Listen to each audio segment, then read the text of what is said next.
조금 전에 우리 간단한 사례 있잖아요. 얘를 그림으로 좀 표현해 보면 우리가 이런 상태였어요. 이러한 배를 만드는 공정이 있었다라는 거죠. 자, 요람선, 유조선, 화물선이에요. 자, 요게 어떠한 공정을 통과를 하게 되면 자, 완성이 되더라. 그럼 우리는 요 A, B, C의 원가를 계산하는 게 목적인데 직접비는 고민할 필요가 있어요, 없어요? 전혀 없는 거죠. 그쵸? 자, 직접비는 고민할 필요가 없는데 우리가 제조간비를 집계를 해보니까 300원이네. 조금 전에 어떻게 했어요? 자, 이 300원을 A, B, C에 무슨 기준 배부했어요? 노동 시간으로 했다라는 거죠. 그쵸? 요거 본 거예요, 요거. 자, 그러면 자, 이 배 만든 공정을 조금 더 분석을 해보자. 보니까 배를 만들려면 기본적으로 철판을 잘라야 돼. 그리고 이 철판은 사람이 못 자르고 다 기계가 잘라야 돼. 그 다음에 잘라진 철판은 다시 조립을 해야 돼. 요거는 다 사람의 수작업으로 이루어집니다. 요런 가정을 하는 거예요. 자, 배는 요람선, 유조선, 화물선인데 연말에 돼 보니까 A, B는 다 통과해서 완성이 됐고요. C는 절상만 진행된 상태예요. 그러면 자, 원가 계산이 다 진행됐다라고 하면 A, B가 뭐가 돼요? 단기 제품 제조 원가가 되죠. 그죠? B가 뭐가 돼요? C가 기말 제공품이죠. 그쵸? 자, 일단은 직접비는 고민할 필요가 있어요, 없어요? 전혀 없다라는 거죠. 그쵸? 제조간접비면 쪼개주면 되죠. 근데 이 300원의 제조간접비는 엄밀히 따지면 절삭 부분에 일부 있을 테고 조립에도 일부 있을 거 아니에요. 그쵸? 우리는 뭐 해야 돼요? 자, 이 300원의 원가를 절삭과 조립에 쪼개줘야 된다고. 또 무슨 문제가 발생이 돼요? 원가 배분에 대한 문제가 발생이 되죠. 그럼 자, 이게 실제 문제에 나오는 건 아니에요. 이해를 하는 거니까. 그러면 여러분들의 실제 원가 담당자라고 하면 이 300을 어떻게 쪼개줄까? 고민을 한번 해보는 거죠. 자, 이 300원 보니까 절삭하고 조립에 개별적으로 발생하는 부분이 있어. 자, 어떤 논리랑 똑같아요? 우리가 서로 다른 제품을 생산할 때 직접비라는 게 있었잖아요. 마찬가지다라는 거죠. 자, 이 제조간접비 300원도 결국에 절삭, 조립을 각각 추적할 수 있는 제조간접비 있다라는 거예요. 그걸 직접비라고 표현하지는 않지만 뭐라고 표현하냐면 부문 개별비라고 그래요. 개별비. 자, 어떤 거예요? 보니까 절삭과 조립의 어떤 그 전기료가 계량기가 따로 달려 있더라. 그런 거 확인할 수 있는 거 아니에요. 그쵸?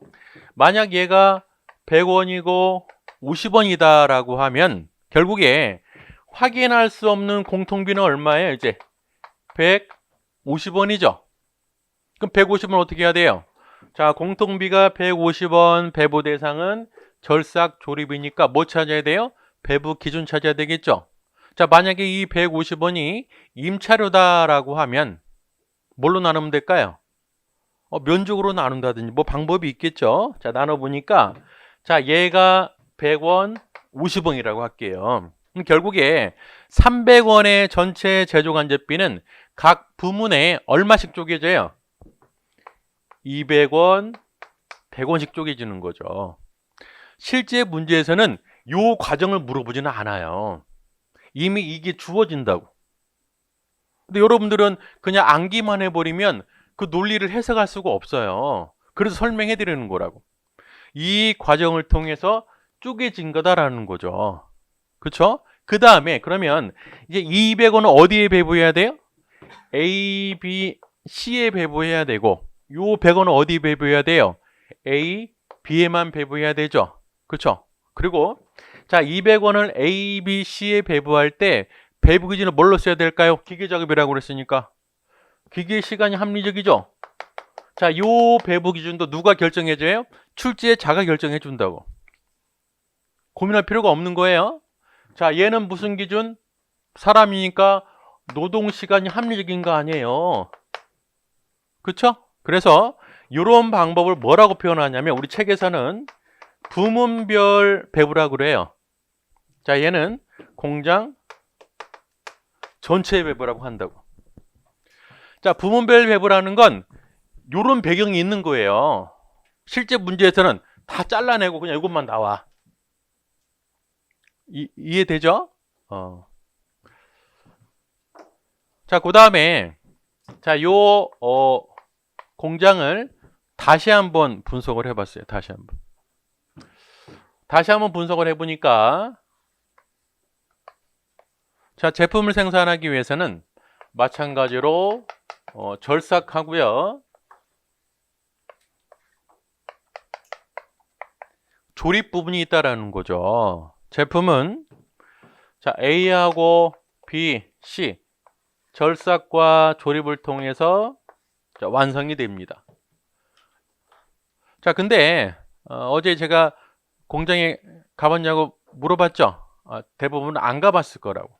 실제 공장에 가보면 이렇게 이제 조립, 절삭 이런 걸 생산 라인이라고 하는 라인, 실제 제조가 이루어지는 부분들. 근데 제조와는 무관하지만 꼭 필요한 부서들이 있어요. 대표적으로 식당. 공장 가면 식당이 있다고. 또 공장에도 우리 이제 사무 지원 부서들이 있어요. 여기에 공장이에요. 라인이 쫙 깔려 있고 도와주는 부문이 있다고. 그래서 우리 교재에는 뭐라고 표현하냐면 이러한 공간을 제조 부문이라고 그래.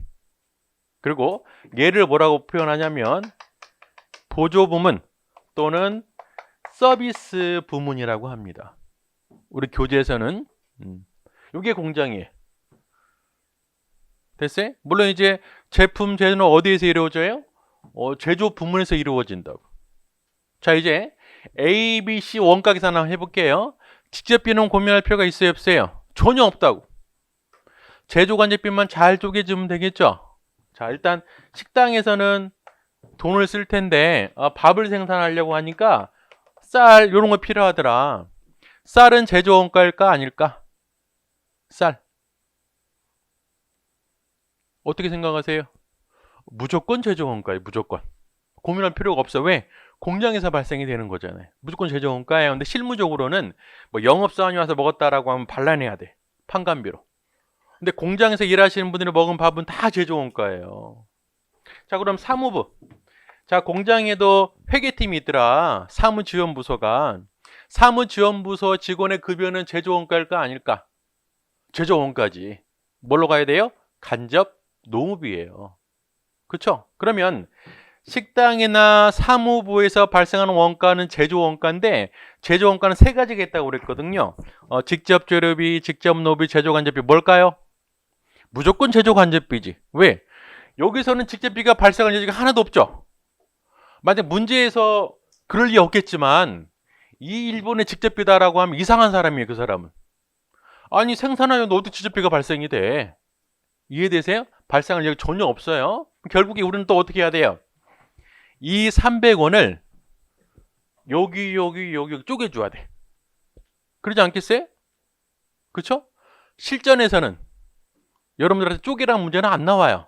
쪼개져 있겠지 일단. 그렇죠? 자, 쪼개보니까 어떤 식으로 쪼갤까요? 백그라운드는 요거처럼. 자, 개별비 찾아내고 공통비는 배부 기준 가지고 쪼개졌을 거라고. 그렇죠? 자, 쪼개보니까 자, 얘가 100원, 100원, 80원, 20원이다라고 할게요. 쪼개보니까. 그러면 여기 있는 100원은 어떻게 해야 돼요? 아까처럼 A, B, C의 기계식에 따라서 나눠주면 되는 거고 이 100원은 어떻게 해야 돼요? A, B에만 여기는 해주면 안 되죠? 노동시간 나눠주면 되죠? 근데 문제는 자, 이 80원, 20원도 결과적으로 A, B, C로 보내줘야 되죠. 그렇죠? 근데 우리가 논리적으로 한번 생각해 보자고요. 자, 원가 계산은 지극히 상식적인 거예요. 법이 있는 게 아니기 때문에 상식 수준에서 논리에 맞게 하면 된다고. 자, A, B, C는 현재 뭐예요? 얘는 배조배, 유람선, 유조선, 화물선이에요. 자, 식당에 있는 원가 80원을 A, B, C에 배부해준다. 한번 상상 한번 해보자고요. 그럼 배부 기준 뭘로 쓰면 될까요? 식당은 사람들이 밥을 먹잖아요. 인원수로 하자. 그러면 식당에 발생한 80원을 인원수에 따라서 A, B로 배부하자. A, B, C에. 맞을까 틀릴까? 뭔가 어색하다고. 자, 왜 어색하냐면 배 자체가 밥을 먹는 게 아니죠. 그렇죠? 밥은 누가 먹어요? 밥은 일하는 사람들이 먹잖아요. 그러다 보니까 이 보조 부문의 원가는 개별 자구에 바로 보내줄 수가 없구나. 인과관계 없구나라고 보는 거예요. 어디에 인과관계 있는 거예요? 이 사람들하고 관계가 있는 거죠. 그럼 어떻게 하게 되냐면 자, 계산해 보니까 절삭 부분에서는 8명이 밥을 먹었고 조립 부분은 2명이 먹었다라고 하면 이 80원을 A, B, C에 배부하는 게 아니고 이렇게 배부하면 되는구나. 어떤 비율로? 8대 2의 비율로. 그렇죠? 그러면 결국 보조 부분이라는 게 존재하는 이유가 뭐예요? 보조 부분은 생산을 하려고 존재하는 게 아니에요. 다른 부분이 원활하게 진행이 되도록 도와주는 부분이라고. 어디에 배부해야 돼요? 다른 부문에 배부해야 됩니다. 그래서 절삭과 조립에 배부한다고. 그러면 이 부분에 간 금액들은 자연스럽게 얘랑 합해가지고 A, B, C로 가는 거고 얘는 어때요? 자연스럽게 A, B로 가면 끝난다고. 됐어요? 하나만 더 설명해 드리면 절삭, 조립 같은 제조 부분은 존재 이유가 뭐예요? 배를 생산하려고 존재하는 거죠. A, B, C를 생산하지 않는다면 절삭, 조립이 존재할 필요가 있어요? 없어요? 전혀 없죠. 그렇죠? 식당은 존재 이유가 뭐예요? A, B, C 때문에? 안 그래요. 식당은 배랑은 전혀 상관이 없다고. 배를 생산하지 않더라도 이런 부문에 사람이 있다라고 하면 필요한 거 아니에요. 그렇죠? 그렇기 때문에 이 보조 부문의 원가는 개별 작업에 보내주는 게 아니고 다른 부문에 보내준다라는 거죠. 얘도 마찬가지겠죠. 사무지원부서도. 너네들이 하는 일이 뭐야? 우리들 각 부문에 사람 뽑아주는 일이야 라고 하면 인원수로 배부할 수 있고, 자, 배부 기준은 절대 여러분들이 찾는 거 아니에요. 문제 주어지는 거지. 자, 우리들이 하는 일은 청소해 주는 거야 라고 한다면 면적으로 한다든지 어디에 배부해야 돼요? 절삭과 조립에 배부해야 된다고. 됐어요? 그래서 중요한 포인트는 뭐냐면 만약에 보조 부문 원가가 있다라고 하면 보조 부문의 원가는 어디에 배부한다? 제조 부문에 배부한다라는 거죠. 됐어요? 그 다음에 조금만 더 보면, 자, 사무지원부서는 밥 먹어요, 안 먹어요? 먹죠. 사무지원부서도 식당한테 용역을 제공하죠. 서비스를. 자, 이렇게 돼버리면 이제 머리 아파진다고. 자, 왜냐면 80원의 일부를 여기도 배부해야 돼. 또 사무지원부도 여기도 배부해야 된다고. 자, 이런 관계를 뭐라고 표현하냐면 상호 용역 수수관계라고 합니다. 어떤 사이에? 보조 부문간. 서로 주고받을 때는 어떻게 할 거냐? 크게 3가지 방법이 있어요. 직접 배부법, 단계 배부법, 상호 배부법. 직접 배부법 논리가 이거예요. 너네들 주고받는 게 뭐가 중요해? 고만고만한 애들이니까 무시하자. 무시하는 방법. 단계 배부법은 그래도 일부는 인정하자. 3번째는 상호 배분법은 모두 인정하자는 방법이에요. 자, 요게 우리 그 개별 원가 전체 틀이에요.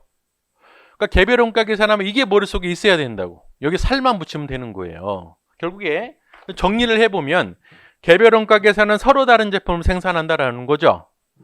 가장 해야 될 점 바로 뭐냐면 그 제품에만 투입되는 원가를 뽑아내자. 직접비 발라냈고 간접비를 나눠줄 건데 얘를 대충 나누자라고 하는 게 요거 방법. 공장 전체 배부. 좀 부문별로 세분화시키자. 부문별 배부. 그러면 공장 전체 배부는 배부율이 하나밖에 없겠죠. 배부 기준도. 부문별 배부는 어때요? 부문별로 배부 기준이 있고 배부율도 부문별도 존재하겠죠. 근데 이 부문을 쪼개보니까 뭐도 있다라는 거죠? 아, 서비스 부문도 있더라. 라고 하면 또 서비스 부문을 쪼개야 될 거 아니에요. 그쵸? 그래서 서비스 부문 원가는 어디에 배부한다? 일단 제조 부문을 거쳐서 개별 작업에 간다라는 거죠. 그쵸? 그러면 하나만 더.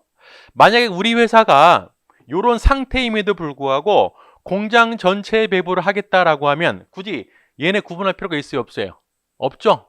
전체 금액을 하나의 배부 좀 나눠주면 되는 거예요.